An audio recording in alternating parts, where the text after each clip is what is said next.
জীবন বাঁচো, শুধু ওটাকে রিলে দেখো, ভাবো না যে আমি কত খারাপ আছি, কারণ জীবন আদতে প্রচণ্ড সুন্দর। এবার যেইগুলো জীবনের সুন্দর সেইগুলোকে ভুলিয়ে দেওয়া হয়েছে আমাদের থেকে। প্রকৃতি থেকে শুরু করে, ইমোশন থেকে শুরু করে, টাচ থেকে শুরু করে, আই কন্ট্যাক্ট থেকে শুরু করে, এগুলো সব ব্যাকসিটে চলে গেছে। পুরোটাই লাইক, শেয়ার, সাবস্ক্রাইবের গেমে আমাদের ঢুকিয়ে দেওয়া হয়েছে। এবং এইটার জন্যই আমি ইউটিউব প্লে বাটন ভেঙেছিলাম।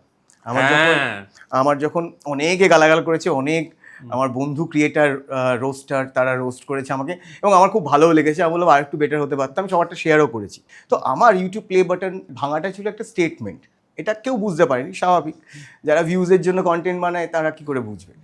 তো আমার বক্তব্য ছিল যে তুমি ইউটিউব প্লে বাটনকে টার্গেট করে কন্টেন্ট বানানো শুরু করো না, তাহলে দুদিন পর তুমি হতাশ হয়ে যেতে পারো। তুমি কন্টেন্ট বানাতে ভালো লাগছে, তুমি এটা এই প্রসেসটা এনজয় করছো, এই চারটে বন্ধু মিলে এডিট করছো, একটা তরকারুটি খাচ্ছো, রাত জেগে কাজ করছো, এই যে ভাঙা ট্রাইপডকে কোনো মতে দড়ি দিয়ে বেঁধে করছো, আলো নেই, পাড়ার ক্যারাম বোর্ডের আলো নিয়ে এসে ওটা লাগিয়ে হয়তো করছো, এই যে ওভারঅল একটা ক্রিয়েশনের যে প্রসেস, এবং যেই সাবজেক্টটায় তোমরা সবাই বিলিভ করো সেইটাকেই করছো। এবার ধরো ওই সাবজেক্টটা ভিউজ দিচ্ছে না, তখনই তুমি ডিমোটিভেটেড হবে।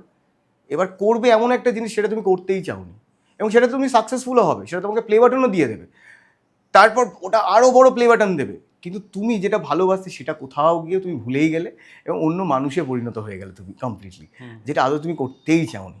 সব কিছু হলো, কিন্তু তোমার কোথাও তোমার পছন্দের মানুষটা হওয়া হলো না, তুমি একটা অন্য মানুষ হলে, যেটা তুমি নও।